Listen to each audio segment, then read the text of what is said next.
हे प्रभु, इस धरती पर आपका समय अब पूर्ण हो चुका है।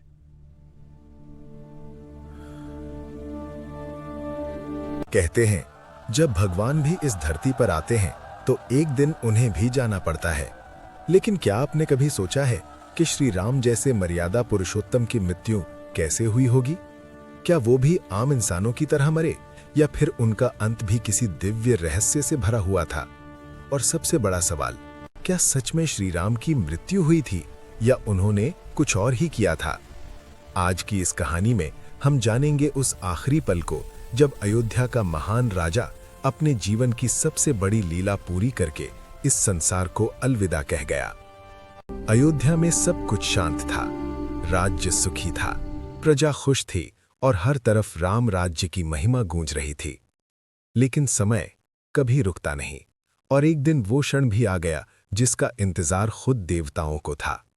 एक दिन अचानक एक दिव्य ऋषि अयोध्या पहुंचे।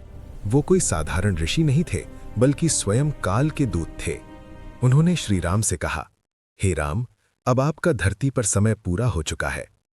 राम मुस्कुराए, जैसे उन्हें पहले से ही सब पता हो। उन्होंने कहा, मैं जानता हूं, समय आ चुका है।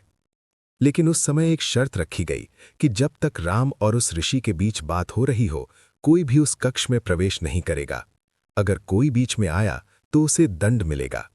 राम ने इस कार्य के लिए अपने सबसे प्रिय भाई लक्ष्मण को द्वार पर खड़ा कर दिया। लक्ष्मण ने वचन दिया, जब तक मैं जीवित हूं कोई अंदर नहीं आएगा। लेकिन नियति कुछ और ही लिख चुकी थी। उसी समय महान ऋषि दुर्वासा वहां आ पहुंचे। दुर्वासा ऋषि अपने क्रोध के लिए प्रसिद्ध थे। उन्होंने कहा, मुझे तुरंत राम से मिलना है।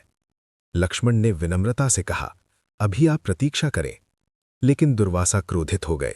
उन्होंने कहा, अगर तुमने मुझे रोका तो मैं पूरी अयोध्या को श्राप दे दूंगा। अब लक्ष्मण के सामने सबसे बड़ा धर्म संकट खड़ा था। एक तरफ था अपने भाई का आदेश और दूसरी तरफ पूरी अयोध्या की रक्षा। कुछ क्षण के लिए समय जैसे थम गया। फिर लक्ष्मण ने एक फैसला लिया।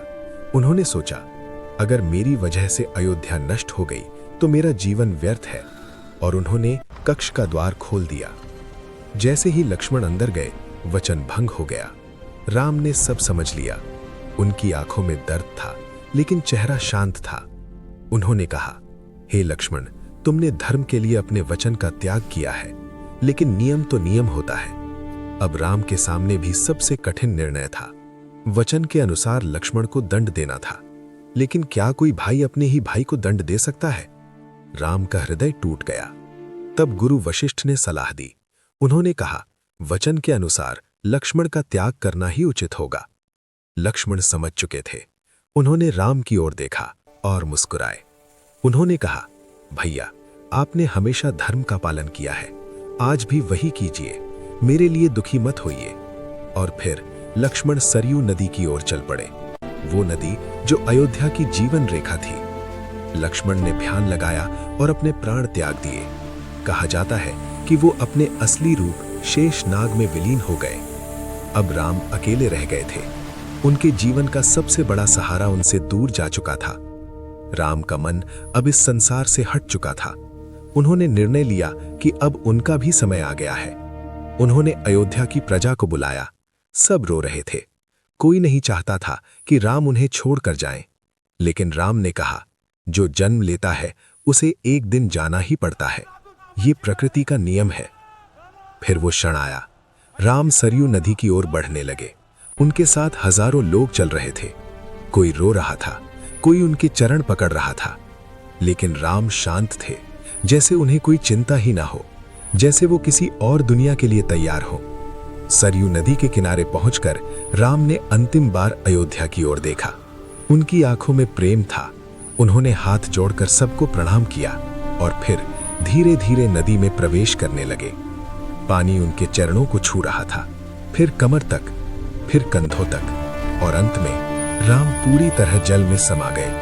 लेकिन क्या यही उनकी मृत्यु थी? नहीं, ये कोई साधारण मृत्यु नहीं थी। कहा जाता है कि उसी क्षण राम अपने असली स्वरूप भगवान विष्णु में विलीन हो गए। श्री राम वास्तव में कोई साधारण मनुष्य नहीं थे, वो स्वयं भगवान विष्णु के अवतार थे। और उनका धरती पर आना एक उद्देश्य के लिए था। जब वो उद्देश्य पूरा हो गया तो उन्होंने इस संसार को छोड़ दिया। इसलिए राम की मृत्यु नहीं हुई थी, बल्कि उन्होंने अपनी लीला समाप्त की थी। उन्होंने हमें सिखाया कि जीवन में चाहे कितनी भी कठिनाइयां आए, हमें हमेशा धर्म का साथ देना चाहिए, चाहे इसके लिए हमें अपने सबसे प्रिय लोगों से ही क्यों न दूर होना पड़े। राम की कहानी का अंत वास्तव में एक नई शुरुआत है, क्योंकि आज भी जब कोई सच्चाई के रास्ते पर चलता है, जब कोई अपने वचन को निभाता है, तो लोग कहते हैं ये तो राम जैसा है। और शायद यही कारण है कि राम कभी मरे ही नहीं। वो आज भी जीवित हैं, हर उस दिल में जो सच्चाई और धर्म पर विश्वास करता है, हर उस इंसान में जो दूसरों के लिए त्याग करता है। तो अगली बार जब आप राम का नाम लें तो याद रखिए, उन्होंने सिर्फ एक जीवन नहीं जिया, उन्होंने हमें जीने का सही तरीका सिखाया, और यही उनकी सबसे बड़ी विरासत है।